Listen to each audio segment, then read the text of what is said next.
माता लक्ष्मी की जय। एक बहुत बड़ा नगर था जिसकी जनसंख्या बहुत अधिक थी। दूर पास के अनेकानेक लोग इस नगर में काम धंधों, नौकरी, रोजगार की तलाश में आया करते थे और रोजगार पाने पर वहीं पर रह जाते। ऐसे लोग अपने काम धंधों में ऐसे व्यस्त रहते थे कि अपने अतिरिक्त किसी की परवाह नहीं करते थे। लोभ स्वार्थ ने घर के सदस्यों से भी प्रेम व्यवहार कम कर दिया। ममता, प्यार, दया, सहानुभूति, परोपकार जैसे संस्कार बहुत कम हो गए। पूजा पाठ दिखावे और स्वार्थ पूर्ति के लिए ही लोग करते थे। श्रद्धापूर्वक भक्ति भाव से प्रभु भजन एवं कीर्तन नाम मात्र की ही थी। हेरा फेरी, बेईमानी, शराब, जुआ, व्यभिचार आदि धर्म विरुद्ध कार्यों को ही लोग जीवन का सुख मानते थे। सदा जीवन और उच्च विचार की शिक्षा पुरानी पड़ गई थी। अब तो अधिकांश लोग किसी भी प्रकार धन कमा पर ऐश करने पर विश्वास रखते थे। इसी नगर में मनोज और शीला नाम एक नौ दंपत्ति रहते थे। मनोज का अपना छोटा सा कारोबार था। बहुत ही विवेकवान और सुशील व्यक्ति। ईमानदारी से वह अपना कारोबार करता था, जिससे उसका कारोबार ठीक ठाक चल रहा था। आराम से उसका जीवन भी व्यतीत हो रहा था। मनोज की पत्नी शीला धार्मिक प्रवृत्ति की और संतोषी स्वभाव की स्त्री थी। किसी की बुराई नहीं करती, परंतु यथासंभव दूसरों की सहायता को भी तत्पर रहती।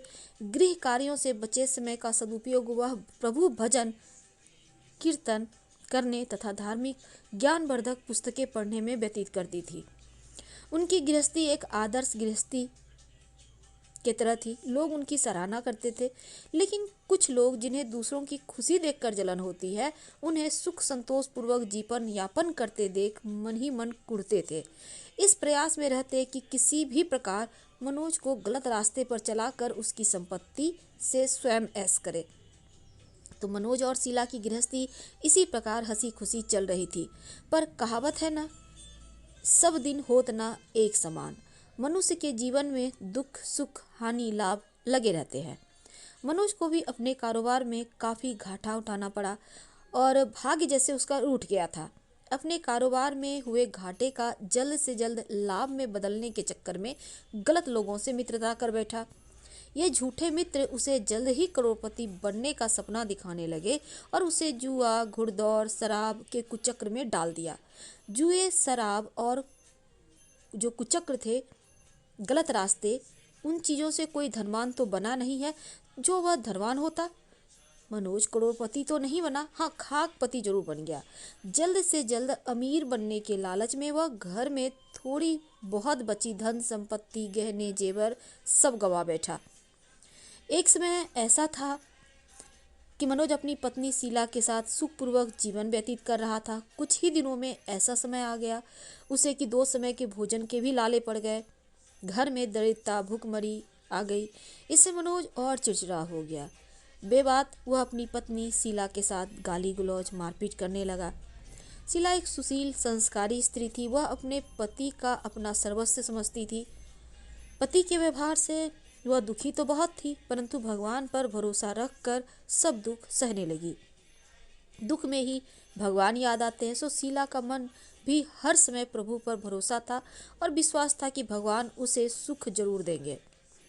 एक दिन दोपहर को शीला दुखी हृदय से भगवान को याद कर रही थी। हे प्रभु, हम तेरे छोटे बच्चे हैं, हमारी गलतियां अपराधों को क्षमा करो। हे भगवान, मेरे पति को सद्बुद्धि दो। अभी वह ऐसा कह ही रही थी, अचानक किसी ने उसके द्वार पर दस्तक दी। शीला विचार मग्न हो गई। इस समय मुझ गरीब के घर कौन आ सकता है।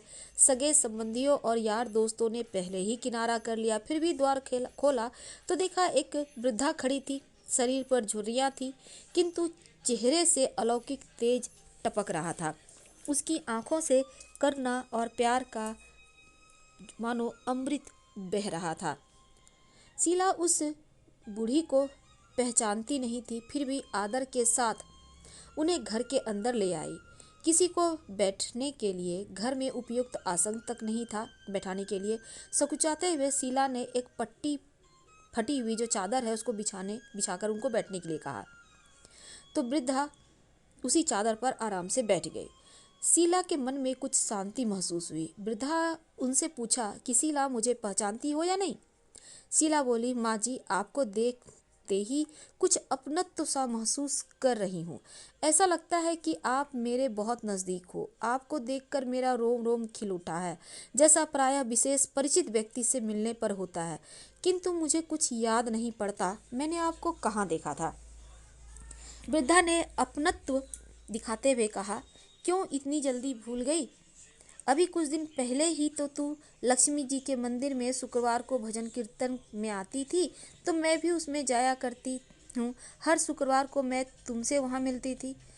जब से शीला का मन पति जो गलत लोगों की संगत में बैठकर धन लुटाने लगा था, शीला बाहर निकलने में शर्म महसूस करती थी, इसलिए मंदिर जाना भी बंद कर दिया था। शीला ने याद करने की कोशिश की कि वह उस बुढ़िया माँ से कब मिली थी, परंतु याद ना आया। तभी वृद्धा बोली, बेटी, तू मंदिर में कितने मधुर भजन गाती थी। बहुत दिन से तू वहाँ नहीं आई। मैंने सोचा चलो चलकर देखती हूँ, कहीं तू बीमार तो नहीं हो गई। यह सोचकर मैं यहाँ चली आई। वृद्धा के ममत्व भरे वचनों को सुनकर शीला का हृदय भर आया। उसने अपनी रुलाई रोकने की कोशिश की, किंतु असफल रही और फूट फूट कर रोने लगी। यह देखकर बुढ़िया माँ उसके पास आई और सिर पर प्यार भरा हाथ फेरकर उसे ढांढस बंधाने लगी। वृद्धा बोली, बेटी, जीवन में सुख दुख आते ही रहते हैं। हमेशा सुख हमेशा दुख किसी के भी घर नहीं रहता, अतः दुखों से घबराना नहीं चाहिए। शीला बोली, माँ जी, मैं थोड़े दुख में कभी नहीं घबराई, परंतु अब सहा नहीं जाता। ऐसा कहते कहते फिर रोने लगी। वृद्धा फिर सांत्वना देती हुई बोली, धैर्य रखो बेटी, और अपनी व्यथा मुझसे कहो कि तुझे क्या दुख खाए जा रहा है। इस प्रकार बताने से तेरा मन भी हल्का हो जाएगा और मुझसे हो सकेगा मैं तेरे दुख दूर करने का उपाय भी बता दूंगी। तो वृद्धा की बात सुनकर शीला के मन में बहुत राहत मिली। उसने बुढ़िया माँ को अपनी दुख भरी कथा सुनाई शुरू की और वह बोली, माँ जी, पहले मेरे परिवार में बहुत सुख शांति थी। मेरे पति मेहनती, ईमानदार, सुशील थे। भगवान की कृपा से मेरे घर में खुशियाँ ही खुशियाँ थी। किसी भी कार्य में हमें कभी धन की कमी नहीं हुई महसूस। अचानक हमारे भाग्य ने पलटा खाया। मेरे पति को अपने कारोबार में घाटा हुआ। अधिक धन कमाने के चक्कर में बुरे लोगों की संगत में आ गए और वे जुआ, शराब, रेस आदि जो गलत रास्ते हैं उसमें फंस गए हैं। इस प्रकार उन्होंने अपना सब कुछ गवा दिया। आज हम बिल्कुल कंगाल हो गए हैं। अब तक जैसे तैसे घर की छोटी मोटी चीज़ें बेचकर गुजारा करते थे, अब तो घर की सब वस्तुएं भी समाप्त हो गई हैं। हम दर दर की ठोकरें खाने वाले भिखारी हो गए हैं। वृद्धा बोली, बेटी, कर्म की गति बड़ी न्यारी होती है।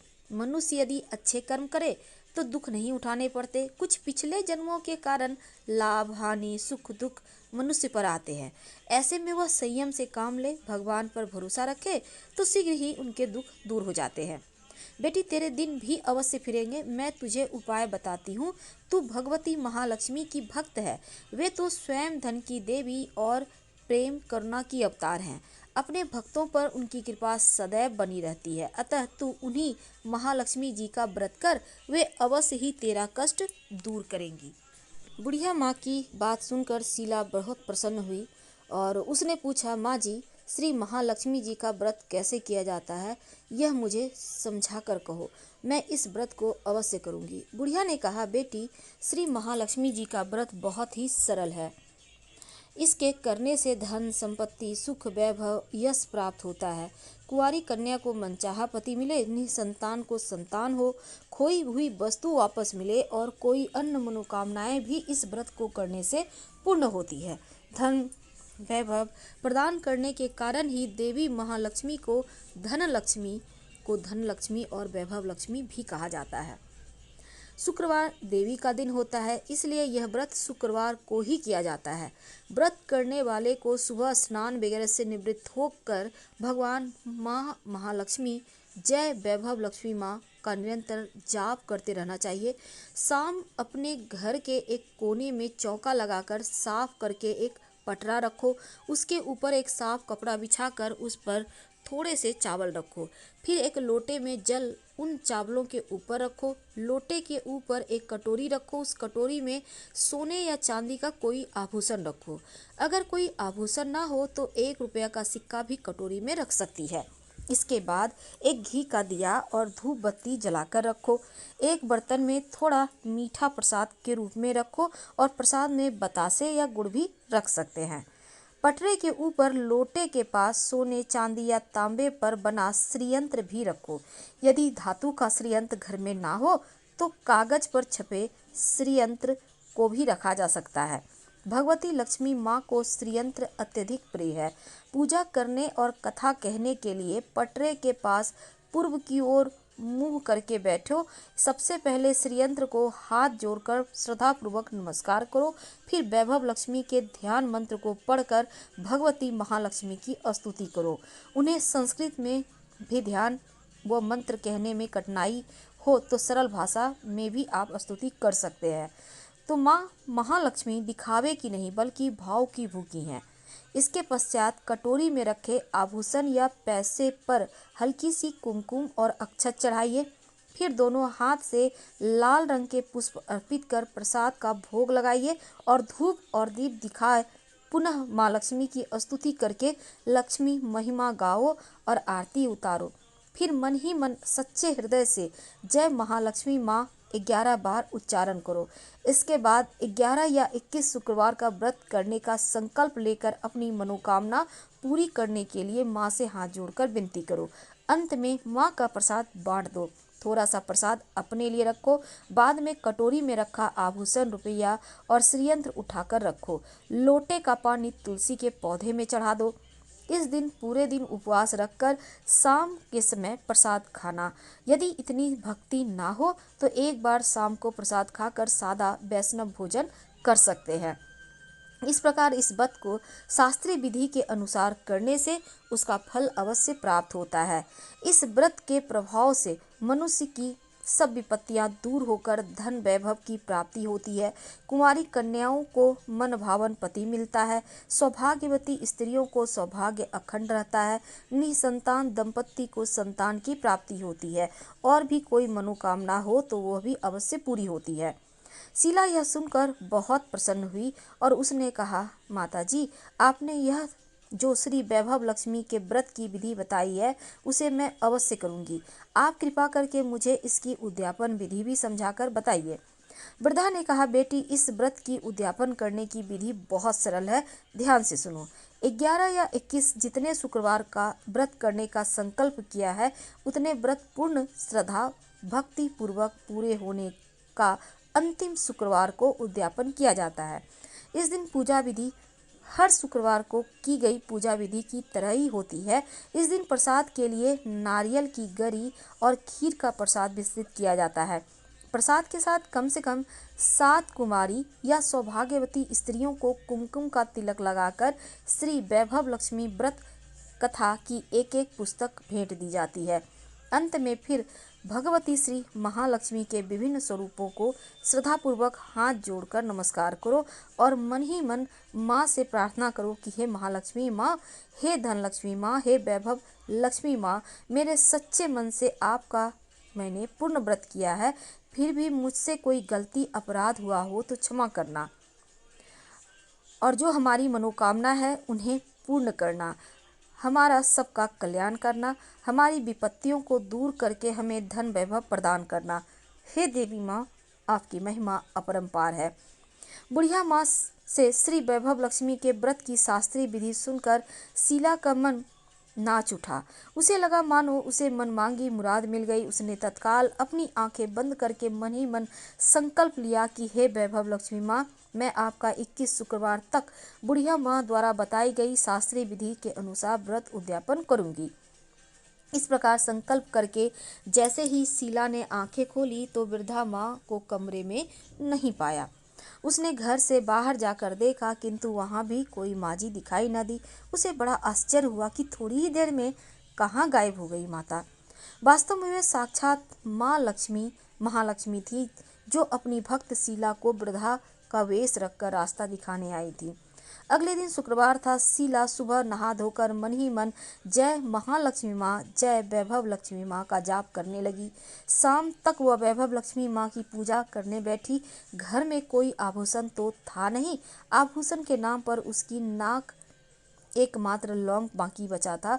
उसने वही निकालकर धोकर कटोरी में रखी और घर में थोड़ी शक्कर रखी थी, उसका प्रसाद बनाया।